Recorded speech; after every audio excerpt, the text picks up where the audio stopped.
Maneva na sema PENDREAM TV. PENDREAM TV de osia dem yopo.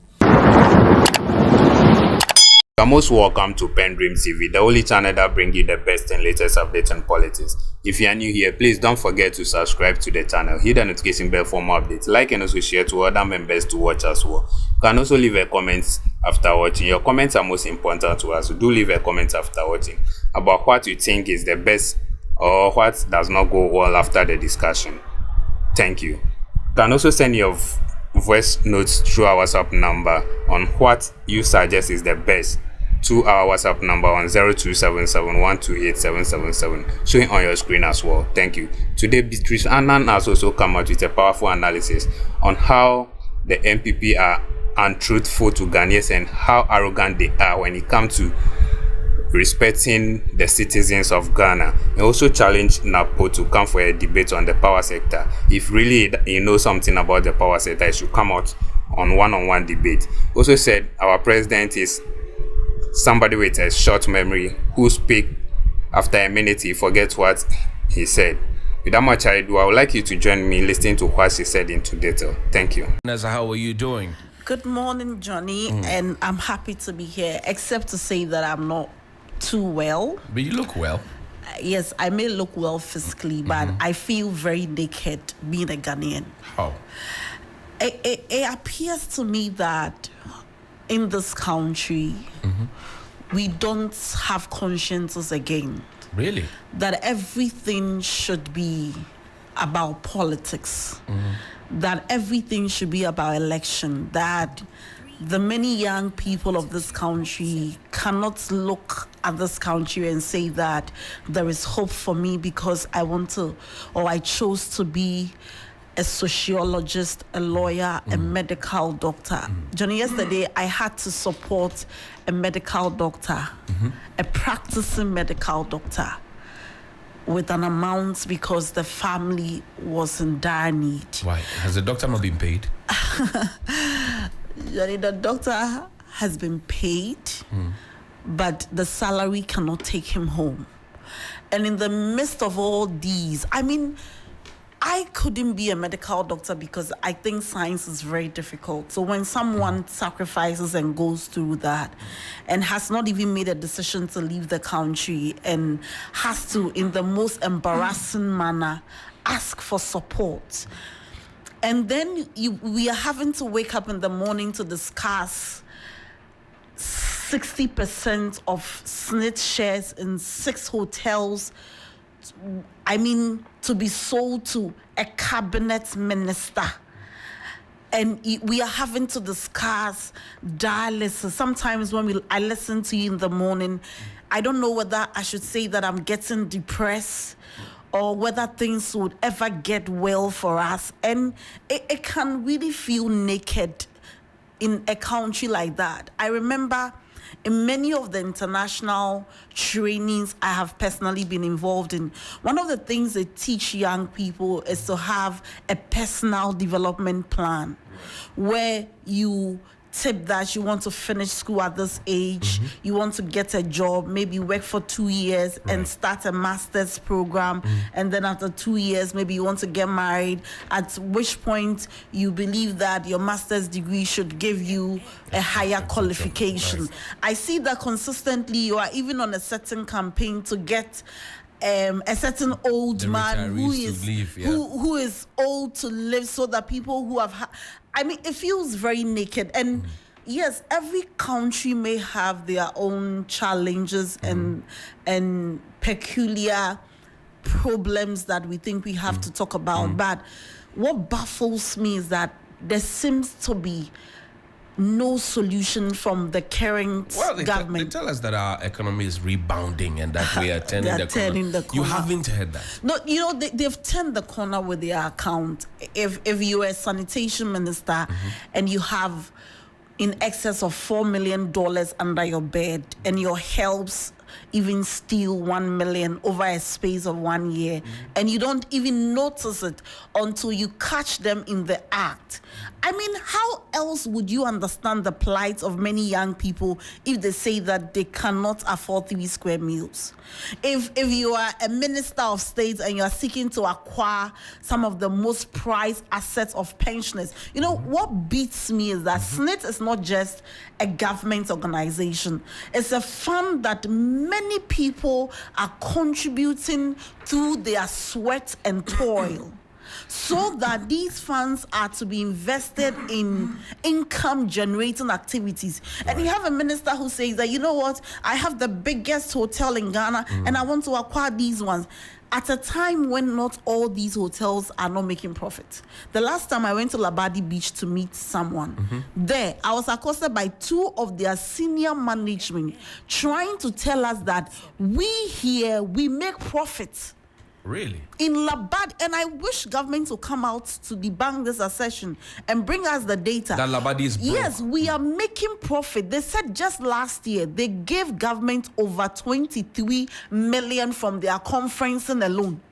So this is not a hotel that is not making losses. Today, we are having this discussion at a time when people are dying because of haircuts, because government has placed a moratorium on their pension benefit. Yesterday, right before I walked into a program that I'm sure I'll have the opportunity to talk about, I saw a certain woman I've been speaking to on phone, but I never knew her. So she said, oh, this is me. And she was in black. And I didn't ask because we wear black a lot as lawyers. Then she said, my elder brother just died because of the pension fund and the bond, because he was expecting the money. You know, the elder brother's money was taken over. The first one in GN Bank. Right. He survived the shock. Then he invested again in government bond. The time they gave him, they frustrated him consistently. He couldn't afford his drugs. And so when he had the attack, he just passed on. There was no help at the time. There was no help. So this is the state of our country, where even people and the president's classmates, schoolmates, even juniors who are between 60 to 90 years and they are still living, cannot afford to have access to their own contribution.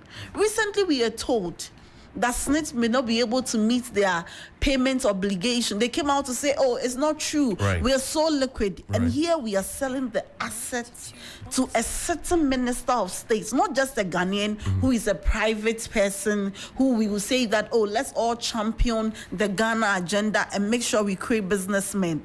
And I keep But SNIT has come to respond that we went through the tender process. So there's nothing untoward that is being done. Didn't presently. the government say that they went through the tender process for the Sputnik V purchase? That's correct. So it is not just, you see, certain things may not be illegal, but they are very unethical. That is why when you're a leader, we expect you to have conscience. That is why even the Bible says that everything may be expedient, but not all things are beneficial. You know, so you cannot just hide under the laws. For once upon a time, Idi Amin was killing his own citizens and killing the Jews because the law says so. So that may be legal. This government has one of the things they have issues with, and why they believe they are the fathers of rule of law is a certain decision we call the Riakoto. There was nothing illegal about it. But why do they even celebrate JB Dankwa till now about that?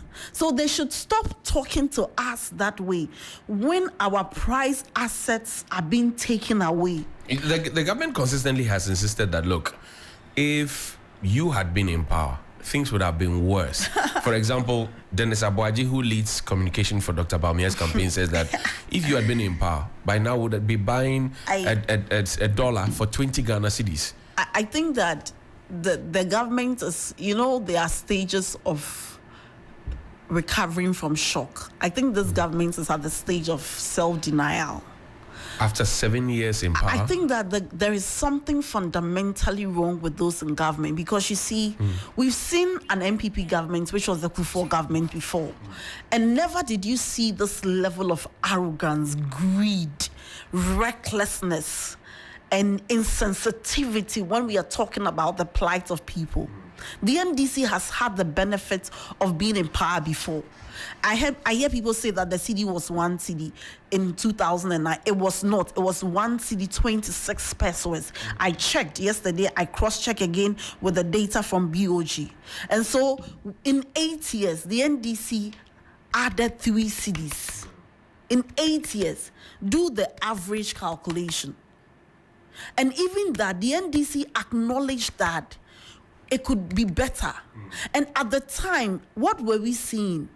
The public debt was moved from 9 million to 120. And out of this 120 billion, Johnny, when the president's driver and convoy had an accident, their savior was the UGMC, right? the University of Ghana Medical Center.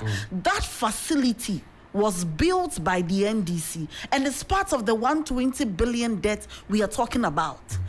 Rich Hospital, just right behind you. That facility was built with this money. I can go on, but BOG Hospital, the Maritime Hospital, the Bogatanga Hospital, so many, the Dodowa Hospital, Abetifi, Sewa, the Afari, so many, Fomena Hospital. I mean, when it comes to hospital, when you are mentioning it, you need to take water. Hey. Yes, because President John Mahama had the vision to build a 6,000 bed hospital to end the no bed syndrome. And so even with this, Johnny, we've been going around the 16 regions. Right. Many people wish today open the phone lines and call the people in Abasokai. If they wouldn't wish that the dollar was 4 CD, I mean to the CD. If they wouldn't wish that they were still buying a ball of kinky for 1 CD instead of 5 CDs. If they wouldn't wish that they were paying Shộrt or buying pure water 20 pesos instead of 50 pesos. So people are wishing and saying that, hey, the NDC, which you said was bad, we've lived under them. But you know why? No. At the time the NDC was building all these monumental hospitals, you remember that Dr. Bawumia Nana Addo was everywhere saying that the cost of the projects were inflated. Right. And then given the opportunity, I vividly recall Dr. Bawumia saying that they will build a Dubai medical city. And so it is like you being in the marriage and somebody saying that, hey, I will give you a better life. So the hope of a better life compared to the good life you were living was what Ghanaians, looked at. And you say we have not gotten that? Today, our lives are worse off. The World Bank is telling us that over 850 million people, 50,000 people have been pushed down the poverty line. It doesn't mean that you have 850,000 people poor now. It means that in addition to the poor people we had, this government have pushed down almost 1 million people. Unemployment has doubled from 8% to 14.7%, with youth unemployment at 30%. We are sitting on a time bomb. We are at a crossroad. Our country, and you see, in all these, you remember the Doomsaw issue under President Mahama. Right. The discussion on the airwaves was we were negotiating the purchase of power plants. The government and cabinet were in a meeting trying to get investors to come. We acknowledged the issue while we were solving it behind the scene. We were giving the people timetables so they will plan. That is how governance looked like. It's a serious business. When you are faced with a challenge while in power, you take the steps to solve it so that the people can have hope and wait. And so you remember at the time, Kwabena Donko, the Minister of Power then, gave a deadline. When he couldn't meet the deadline, he resigned on principle so that another person will come and continue. That is what you must have. That is how governance must be. As we speak, there is no single policy that this government is putting in place to arrest the depreciation of the currency. You don't see the industrialization that the government said they are doing. You don't see one district, one factory, one village, one dam planting for food and jobs. You don't see all those ones. You don't see the loans to NBSSI or GEA loans to small scale industry. You don't see all those ones. Let me take it one. You don't see YEA, NEIP. What are you talking about, Beatrice? Please, really? Let me take it one at a time. Read. Okay.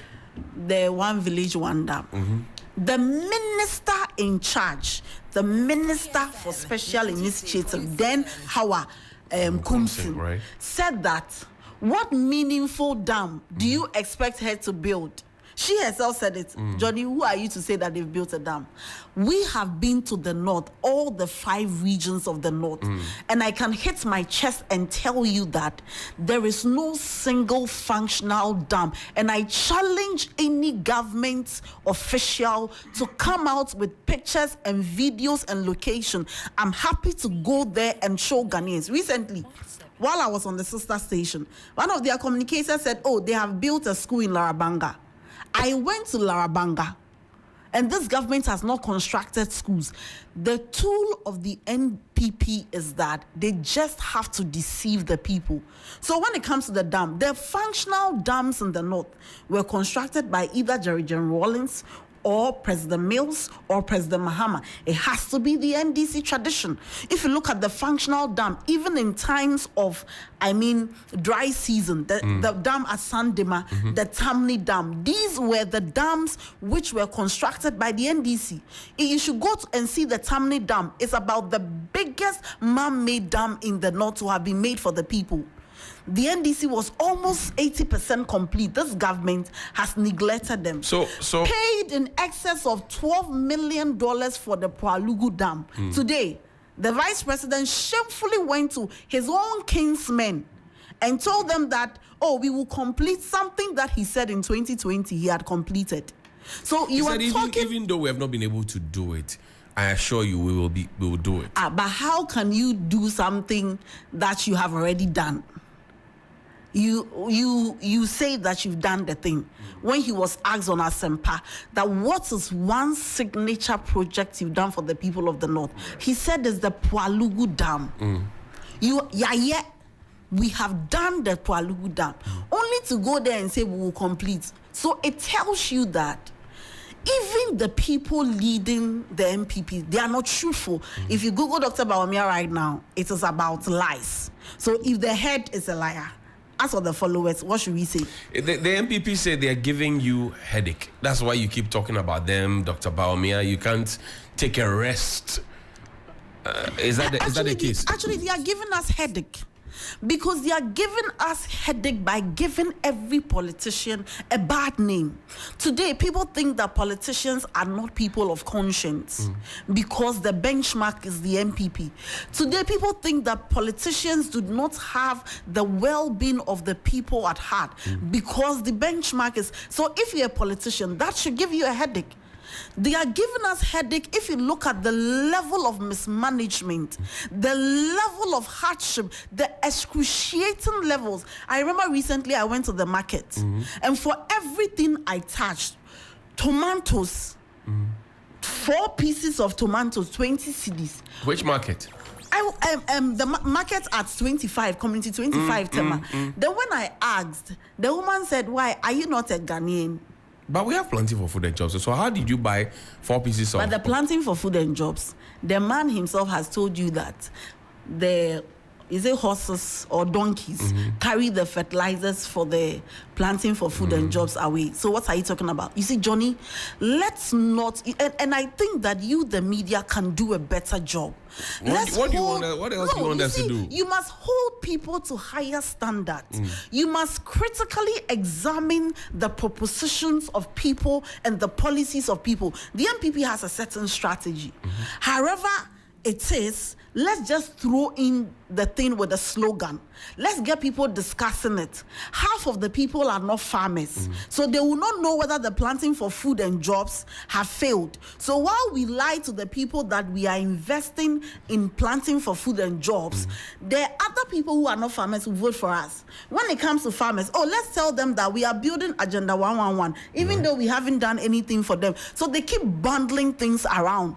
And you see, the data they themselves are churning out is telling you that there is no policy of the MPP that has achieved the intended effect. Have you not seen the performance tracker?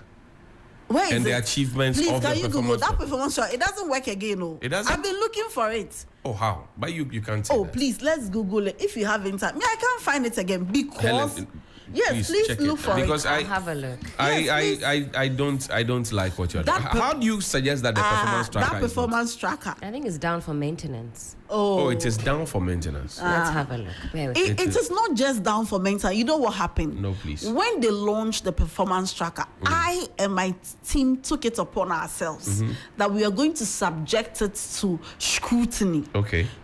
The moment we raise the issues and the lies, then they delete them. The moment, why have they not printed it? Why is it online? So that when you raise the concern, they will just delete it. It says the sites cannot be retrieved. So now you see, I've been looking for I'm it not sure for if days. it's an internet problem from here. It is not an internet problem. You just want to Okay. What does it say? Performancetracker.gov.gh. It is working. At least from where I can see on my phone. There are some stats that have been put up on the performance tracker. So initially it was giving me a bit of a hard time to access, but the performance but now tracker, you have it. It's up. It's up. Performance tracker. Now, how many projects do they have on? Okay, so there's a breakdown now. Talks about electricity access rate 88.75. the overall, I'm sure she's asking of the overall. That isn't on the homepage. Initially, they put used to be about there. some 13,000. Yeah, 13,000. Yeah. I and don't then think they kept reducing it. But you see that, look at what the government is doing. They are saying that electricity coverage is about 80 something. If you look at the data from the Energy Commission, this government has done less than 5% of electricity coverage, while the NDC did in excess of 22%. So here, the performance tracker says electricity access rate percentage 5.51% increased compared to 2016. 88.87% of electricity access rate as of 2022. Source is the Ministry of Energy. You say this is not correct? See, this data is very misleading. Where did they meet it? Where did they meet it? The NDC moved electricity coverage from this country from 60% to 82%. Let me give you some regions. Okay. In Esunafo North, Esutifi, especially in the Bono regions and in the northern regions, where the NDC expanded electricity to. That is where it ended. This government has not added on. So when it comes to even achievements in the energy sector, this government is just, that's why they put the round figure. Why didn't they add from where they took it from? So we can do a comparative analysis. Go and visit. There are communities in Ashanti region. The stronghold of the MPP, today as we speak, 2024, they do not have access to electricity. Where the NDC ended electricity expansion, because you know why? The NDC sees electricity expansion as a social good, as a social intervention. And so we expand electricity to the remotest communities so that people can have access to some form of economic empowerment. The MPP looks at the cost, because they say they are a property-owning democracy. They say you give us excess power that we did not need. You know that argument is flawed. By who? By they themselves. Today we are in Doomso. Where is the excess capacity? All we have is Doomsies, it's not Doomso. So Johnny, you are part of the people who believe in the deception. I'm just telling you what my government has told me. You want to ask for Napo, the least said about him, the better. Napo has shown that, even when he was poor, he was very arrogant. So now that he's a minister, you can see that there's arrogance pro max. Hey. The man does not know how to speak. He does not understand energy. He does not have an appreciation of how the industry works. Recently, when we met the IPP, their concerns were that the people in charge of power do not understand power. Napo doesn't understand energy. If you can bring Napo here for a debate, he cannot. When was the last time you heard him grant any meaningful interview on the sector? The last time they sought to approach him on the issue of the doom, so he said that bring your own timetable. We are sitting on a timeline where in the area of health, energy, agriculture, employment, economy, everything is going down the drain. Nana Addo himself admitted that our country is in the state that for 40 years we haven't been there. Our lives are worse off than it was for our grandparents 40 years ago. So if today your grandparents was not able to buy a land and build a house, you can understand that we are being told that our lives are worse off. I see. So it is important that we leave the discussion between, or we don't make it an NDC MPP discussion. Okay. Because you see, hardship does not discriminate. Fuel that I used to buy for 600, now I buy for 1,000 cedis in a space of, we are in May, so even less than 5 months.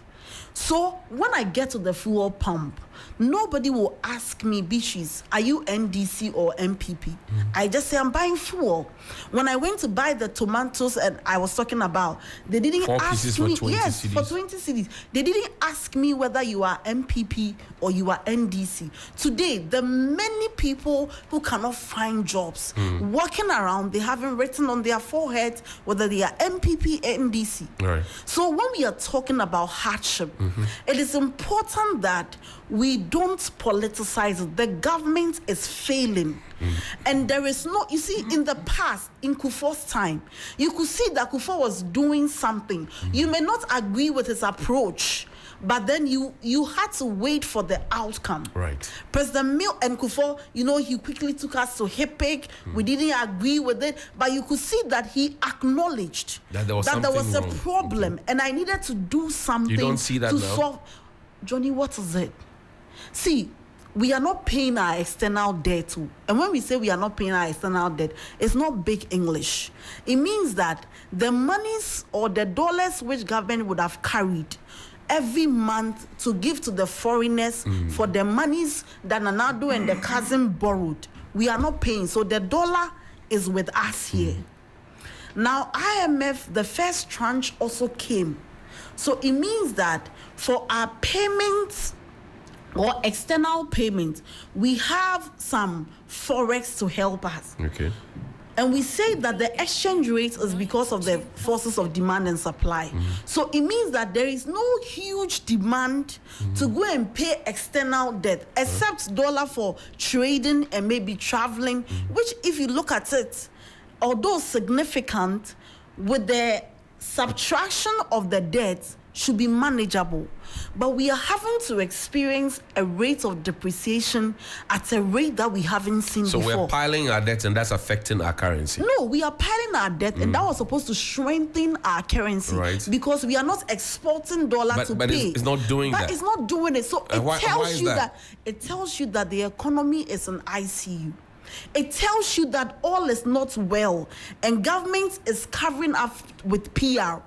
They have employed in excess of 1,000 people to be sitting at home and to be on social media to be saying that, oh, all things are going well. I just went here and things are going well. Government is investing in PRs. They are intimidating journalists not to ask the critical question so that you and I would not, the discussion will not be that there is hardship. I see. Helen, what did you want to just ask? a quick one, picking Beatrice's thoughts on this one. And we know that globally the situation is difficult. Ghana is not exempt from some of these hardships. And I think that for most of us, we can admit that that is something that is also affecting Ghana. What percentage of our woes, of Ghana's woes, will you attribute to the global strife? And what percentage will you attribute to what others are calling the canker of mismanagement, a lack of creativity, and so on and so forth? 90% mismanagement. From the local front? Yes. 10% 10% external. How did you arrive at this why? percentages? Yeah. I keep saying that much as COVID brought us a health pandemic, and we thank God for the hospitals President John Mahama built, COVID was our blessing. You see, the issue of COVID can be akin to you losing a caretaker, an uncle who takes care of you and who was not rich. And then when that uncle died, a rich person adopted you. So started giving you cars. You started living in very luxurious areas and that. So your uncle's death may be a pain, but it was also your blessing. And that is the situation of COVID. You know, but for COVID, we would not have had access to 21 billion cedis. How much are we going to the IMF for now that there is no COVID? It's 3 billion. And the government is telling us that with that 3 billion, all our economic problems will be solved. In fact, they estimated to get just 6 billion cedis from the e-levy. And with that, they were telling us that, they didn't need to toll our roads again. Unemployment to be a thing of the past. They were going to invest it in infrastructure. So using the government's own figures and mathematics, you can see that if you got 21 billion cedis from COVID, then it tells you that COVID was your blessing. And even with the COVID expenditure, which is so bloated, the government admitted that they spent just about 8 billion or so on the COVID expenditure, which means that the difference were all bonuses to government.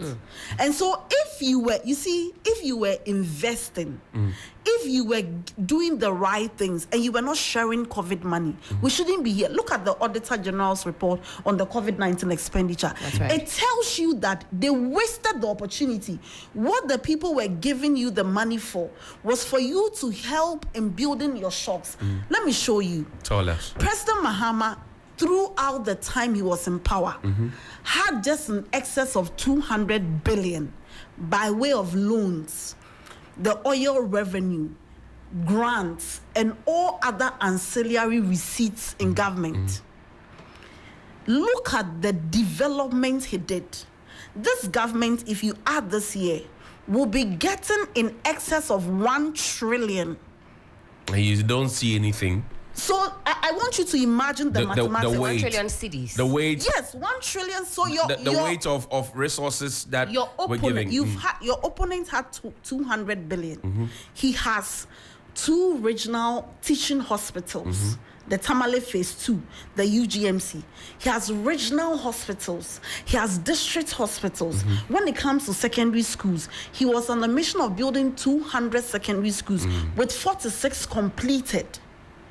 You get it. When it comes to employment, if you look at the various interventions that were created, unemployment was 8%. You have 1 trillion. And as we have this discussion, in the midst of a health pandemic, we do not have a single hospital completed out of the 1 trillion. The infectious disease center is there. Is that a hospital? That center is just a building. I had the benefit of reviewing the act for one of our MPs before it was promulgated. It's got nothing to do with government investing fund and doing whatever it is. We haven't seen it. Nuguchi was doing the same job because they wanted to give it to the president friend, Frontiers Health, at the airport. We saw the canker.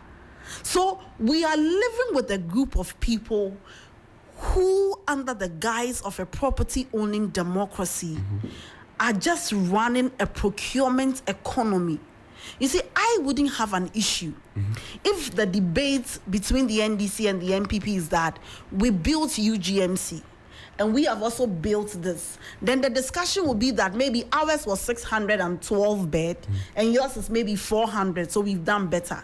And that is how I wanted the discussion to be, because when you go to the hospital, nobody will ask you for a party color. So if party A bills, party B bills, we have hospitals. But you say there's nothing to compare with. It is always something to zero. And that should be worrying given the quantum. So The government, they just sit down to formulate theories. Let's blame the COVID-19. You realize that even before they could finish blaming the COVID-19, the Russia-Ukraine came. COVID-19 was our blessing. So the MPP sounded pretty much this way, maybe much more exaggerated in opposition, and then they added a cap of corruption to it. That look, nearly everybody in your government at the time was corrupt. With the benefit of power and just with a few months to go, I can't say that I've seen any major prosecution happen or prosecutions happening for corruption or on the line of corruption. Are you able to share with me what your plan? Because you pretty much are sounding like them, and I'm thinking, is the NDC also going to come into power? No, I don't take that as a compliment at all. And then look on and say that, okay, then no. Business as usual. Are you going to prosecute people? There can be no peace without justice, and even for us in the public space, there must be standards. There must be a limit to which you are allowed to engage in some unethical behavior. The NDC owes it as a duty to the people of Ghana to retrieve all stolen funds. See, in Akuffo's time, some of the scandals that you could find was that a minister had bought a V8. Is that the minister has, or somebody is probably looking well, somebody has a swimming pool in their house. Right.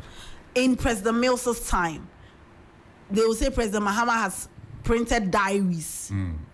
Or Buzz Brandon, 3 million. Even that you are made to refund the money.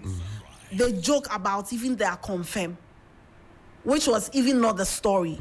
But never in the history of our country have we seen a deliberate and calculated attempt by a group of people competing with greed for the state's resources in the manner in which you have done. We are experiencing. Never have we seen a group of people who are so oblivious of the happenings around them, and all they think about is money, and nothing more. And so we even owe it a duty to the people of Ghana and to ourselves that we must have scapegoats. We must set standards for everybody to know that coming to politics is not the means and the easier means to enrich yourself. President Akuffo Addo said that. No, you see, President Akuffo Addo has a very short memory. He doesn't remember the things he says. Oh no, I don't think that. Oh, he doesn't really remember. He said that. He said, look, if you want to be part of my government, don't think of enriching yourself. It's private. Yes. Go into the part private of the sector. President's speech is plagiarized. Half of the time, the speech has been written. No, that part was not plagiarized. No, half of the time, the speech has been written for him. Okay. He doesn't have the benefit of reflection, so he gets there and he reads it. Just like that. Oh, just like that. And there have been several times. How did you come by this information? Oh, should I give you examples? Yes. Okay, so the first example was that in the State of the Nation's address, when he said that Dr. Bawumia was the one who was in charge of the economy, right. He's so happy about the economy. In previous years, from 2017 till now, then when it came to 2024, he said, oh, I take full responsibility. It's no longer Dr. Bawumia.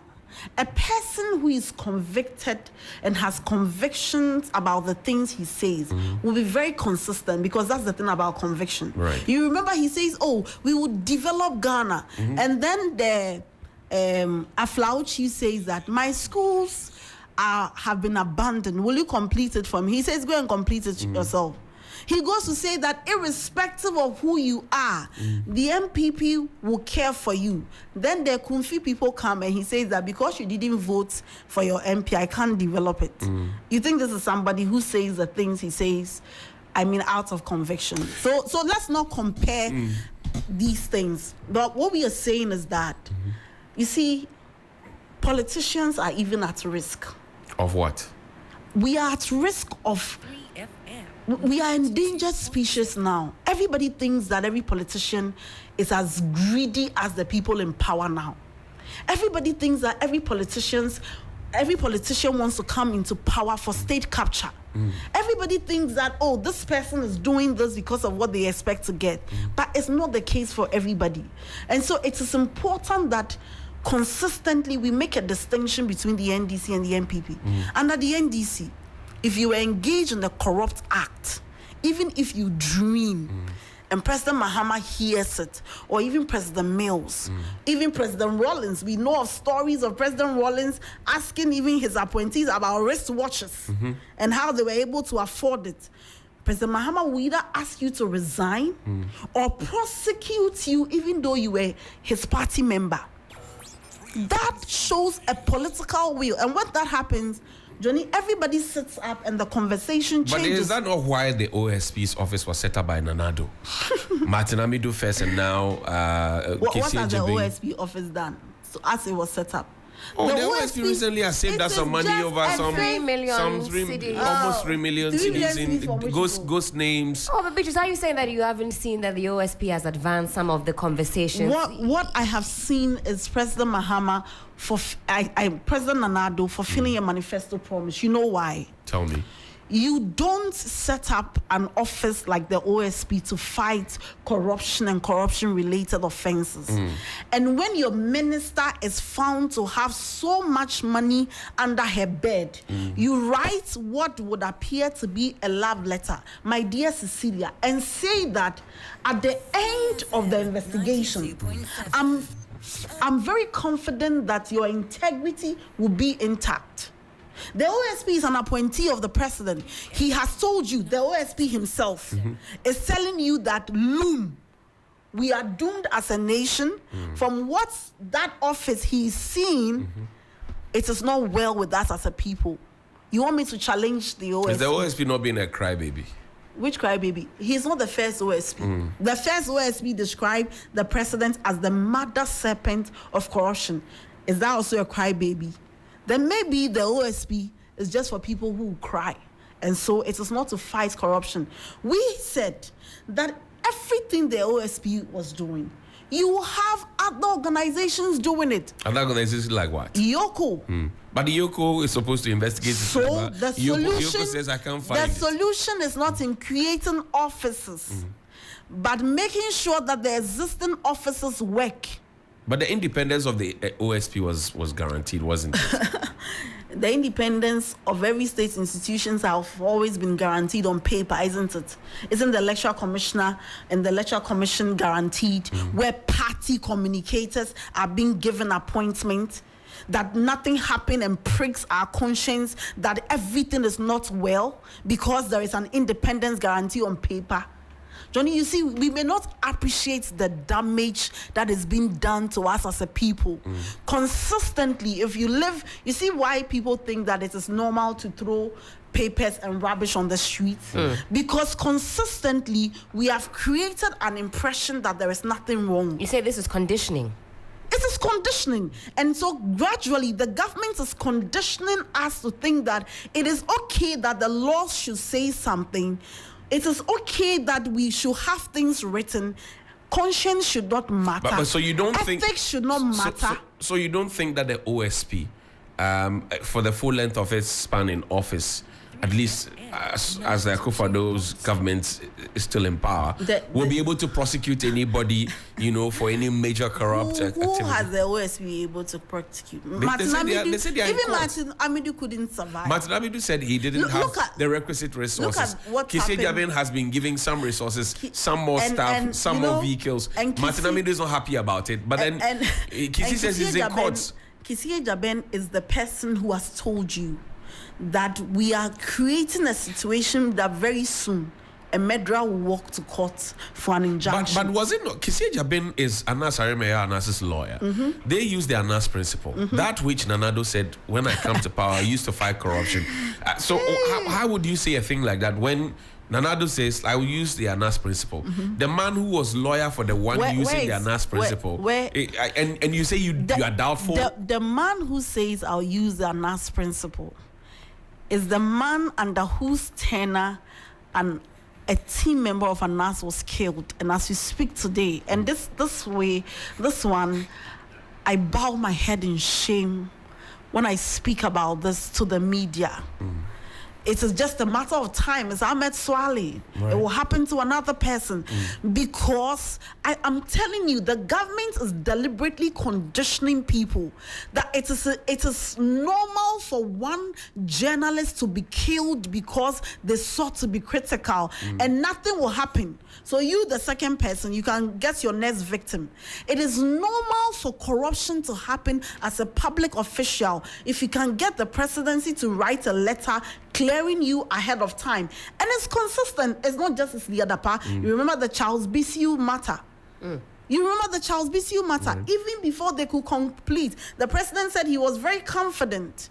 Anytime, at a point, people even started calling him the clearing agent. But he says he is not the clearing agent. Doesn't have to say, because there are state institutions close to the power to investigate and clear these people. So people. he should allow them to work. But he has been allowing them. Let me tell you. When Anas did his number 12 video, he saw Kwesi Nyantakyi in there. He referred the matter to the police CID. Today, Kwesi Nyantakyi has been cleared by the president party to contest an election in the party, when we have not been told about the status of the prosecution.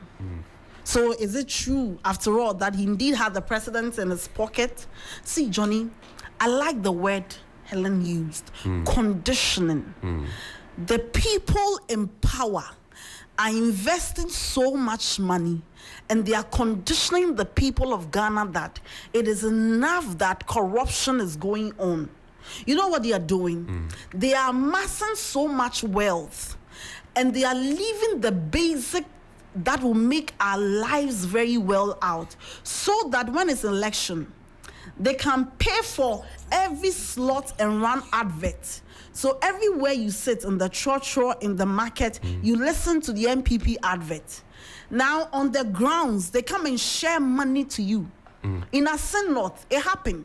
They paid for hotels, even empty hotels where we were sleeping. They said government had paid for it, so we needed to move out, and we moved out to a different region so that we don't even get spaces to sleep and campaign.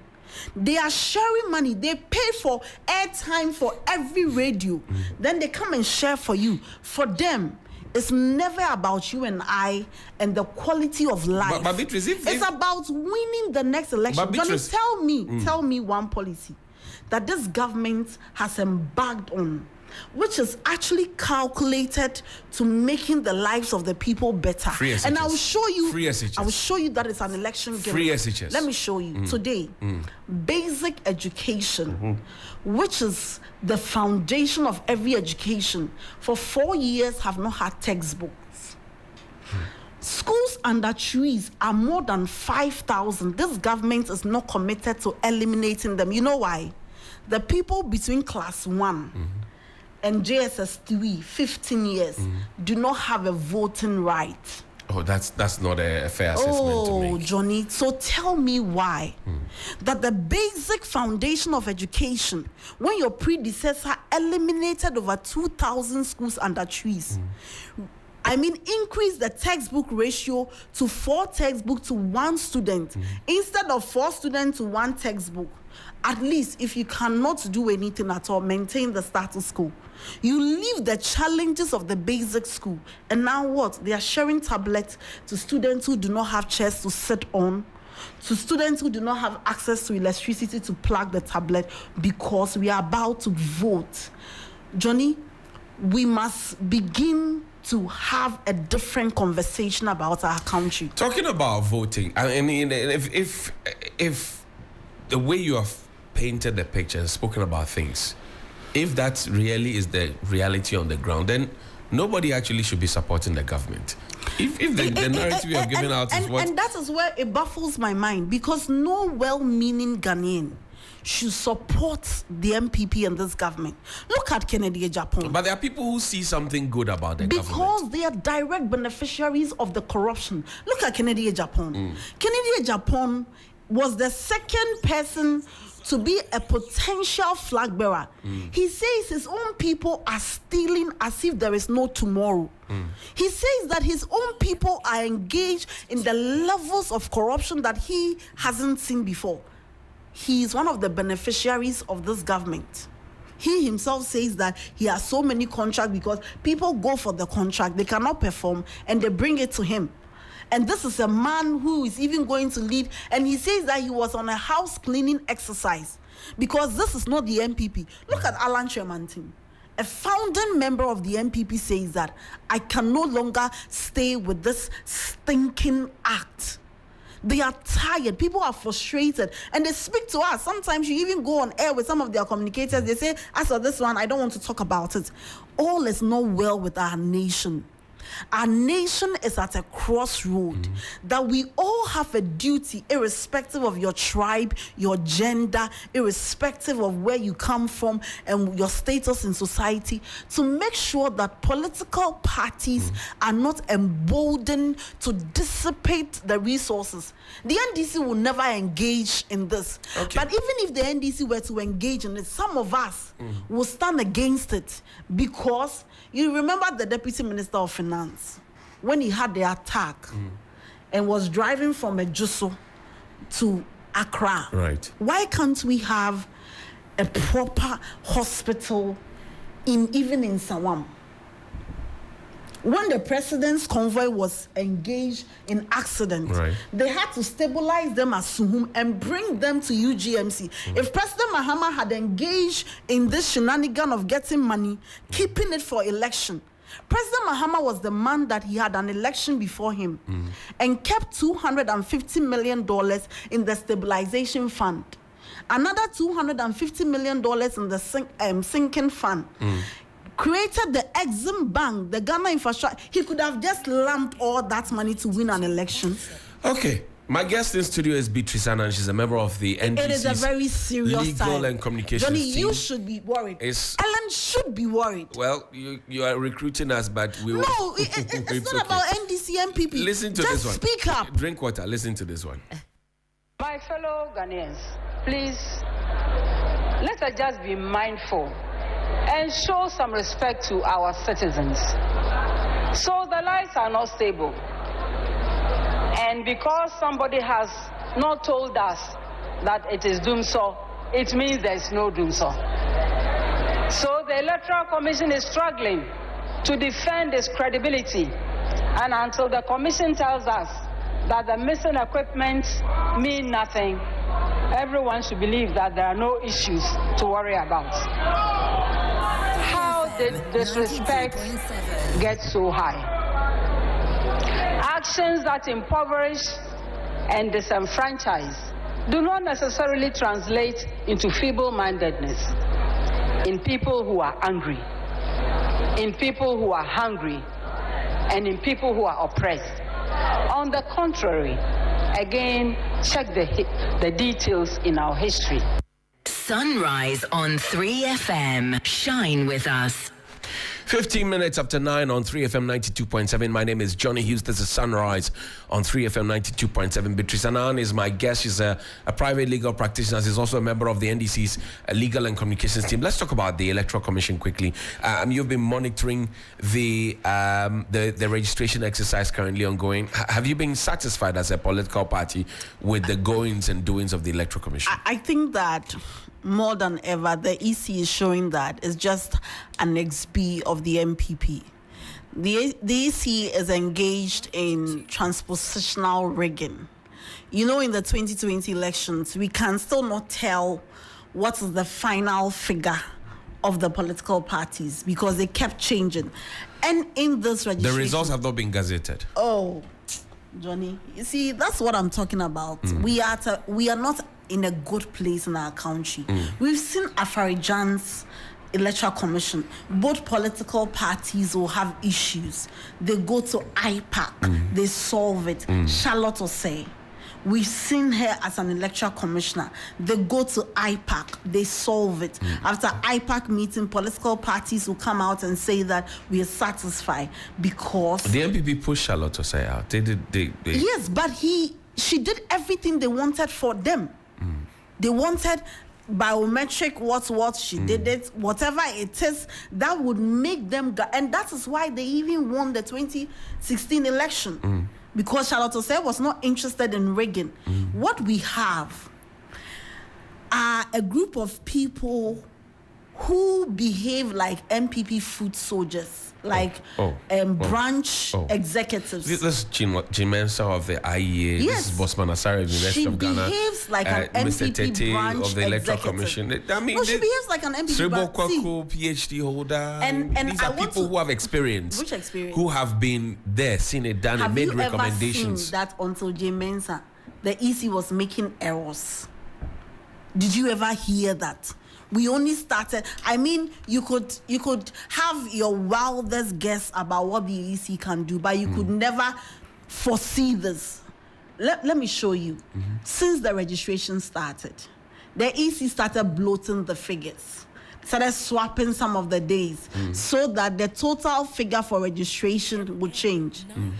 Quickly, you realize that consistently, our director of election, Dr. Mane Boama, keeps coming back at the EC.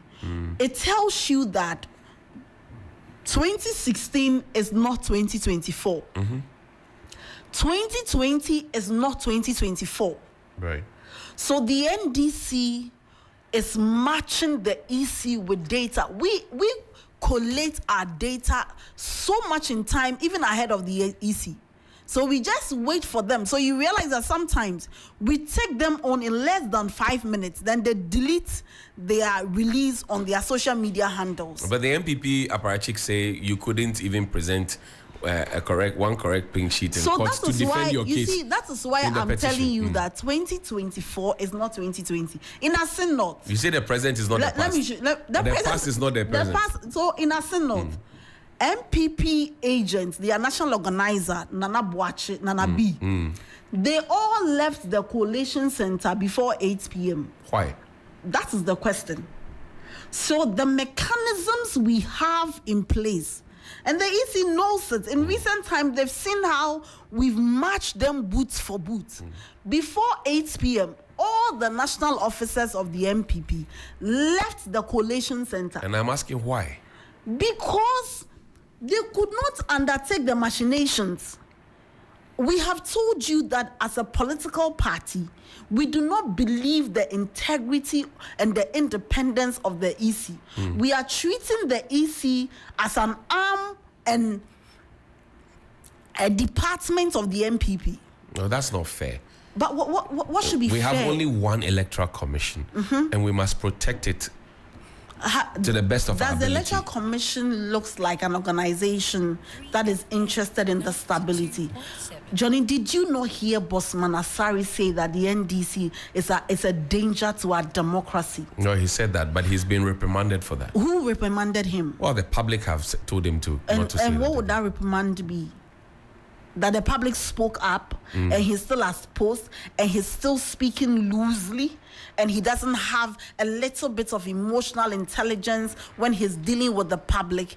We have told you that we have classified the EC as an arm of the MPP. The NDC is going into the election with all the vigilance, like how they attempted rigging in Asin North, and we just gave them a tip of the iceberg of our preparation in Asin North. We just gave them a tip of the iceberg. What is going to be your relationship with the Electoral Commission going forward as we wrap up? We are going to have a normal relationship with the Electoral Commission. It is not going to be a stretch out. We don't trust the Electoral Commission to be independent. We don't trust them to even have the accuracy of their data intact. And so the NDC is going to rely on its own data. And we'll be calling them out on every wrong. But what I want to say in wrapping up is that we as Ghanaians have a duty to protect our nation.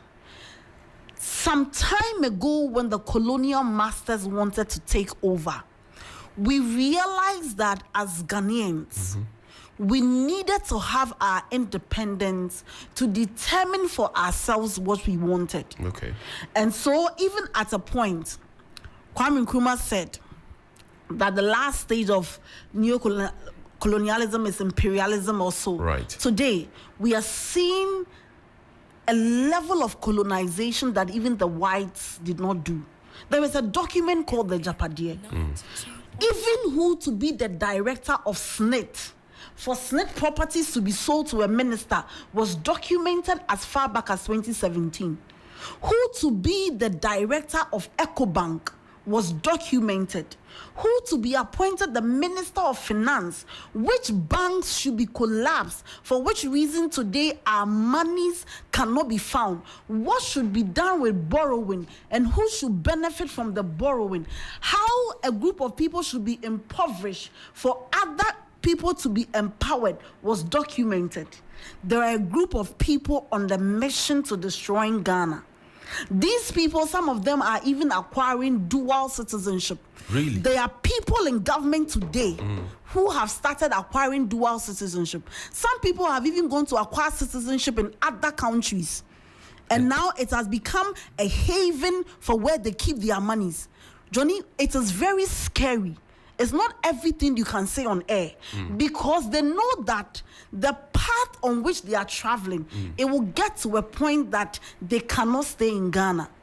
But you and I, we cannot even get a passport because today many people cannot afford to pay almost 500 cedis for a passport, which will take them 6 months anyway to get if they don't pay bribes.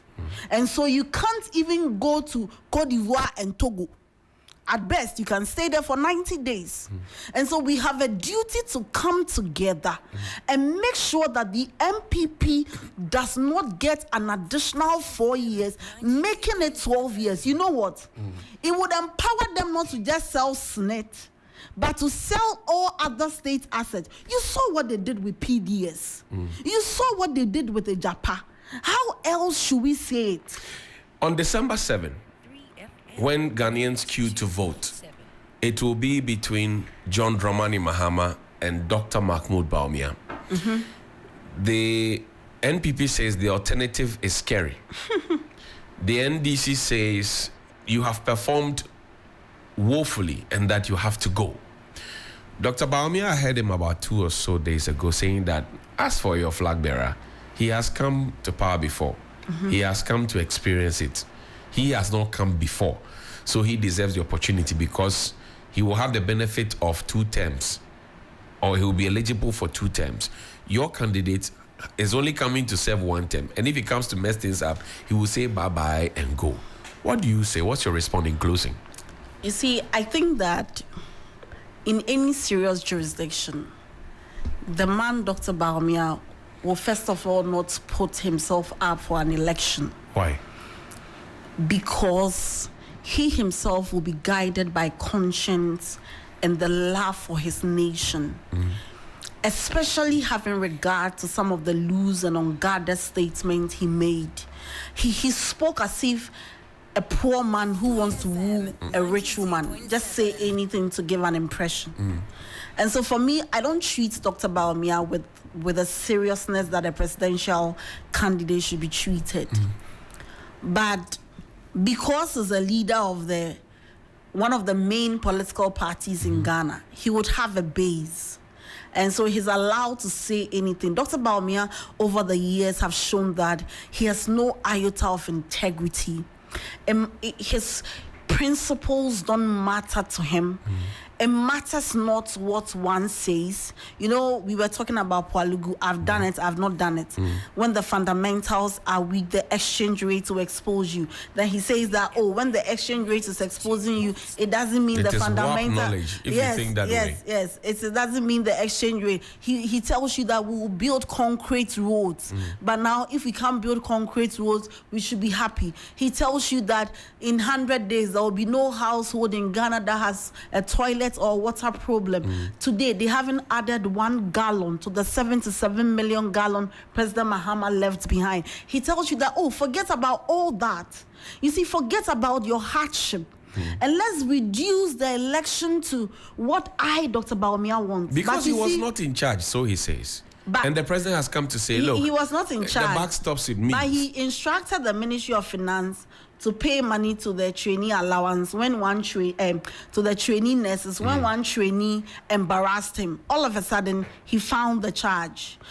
we shouldn't even be having this discussion. I mean, when you're having discussions about Dr. Bawumia, it's like you're belittling your intelligence because it appears, is there anything wrong with me talking about this man? I don't know how their communicators are doing it, but I think that they are forcing. Are you getting a fair? Yes. But what I want to say is that on December 7th, 2024, right, Ghanaians are presented with two choices between a man who knows how to build hospitals, a man who knows how to add generation capacity to the national generation mix, a man who knows how to create employment and is further promising to bring a 3-shift system so many people can have access to work, a man who knows how to build monumental projects like the port expansion, like the Terminal 3, a man who extended electricity to more than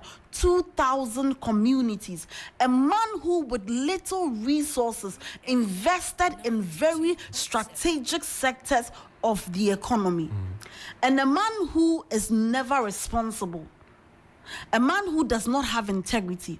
Obviously, I am confident that the people of Ghana are yearning for the comeback of President John Mahama. Okay. He has said it time and again that if you had access to electricity, to water, to a good business, today, Guta people who are MPP are saying... Guta is not MPP. Guta is a mix of MPP majority of them are MPP. When President Mahama met them, you know what they said? No. Traders have missed you because they have traded under both governments. We are in a period of our country where we need a man who knows how to rebuild our nation. How well are Ghanaians waiting for John Mahama in terms of electoral percentages? Let's say we vote on 7th, 8th, 9th, Electoral Commission comes to declare what margin is John Mahama going to win by? We you know, the EIU, Fitch, Global Info Analytics, and all others are predicting within the range of 54 to 55%. But I don't think Dr. Bawumia deserves to get more than 30% because we need to send a signal to every politician. Okay. That you cannot do this and have us vote for you. It is that bad. It is that scary. And you and I have a duty to vote the MPP out. Otherwise, they will be so empowered to even auction the entire country and go and live somewhere else. Kukrudu. I don't know the response. Really? You don't know the response No. to Kukrudu? You do. They don't have a party anthem, and maybe you should play my party anthem Say for me. Kukrudu. What does it mean? I don't know. Beatrice, thank you very much indeed. We're grateful for your time this morning. Beatrice Annan is a member of the NDC's Legal and Communications team, and she joined us to talk about the roadmap for 2024 according to the NDC, OSP, fighting corruption, economic issues, and all the issues in between. We're going into Womenpreneur right now, and what are we cooking and running? Okay. Thank you for staying to PENDREAM TV. Really appreciate your time. Please, if you have not yet subscribed to the channel, please do so for us. Hit the notification bell, like, and also share to other members to watch as well. Thank you. Dedi kama mamena PENDREAM TV ase. Now so far so good. Say open online portal e wo Ghana. Nipa share, nipa follow, nipa comment here. To my best of knowledge, without any biases, PENDREAM TV.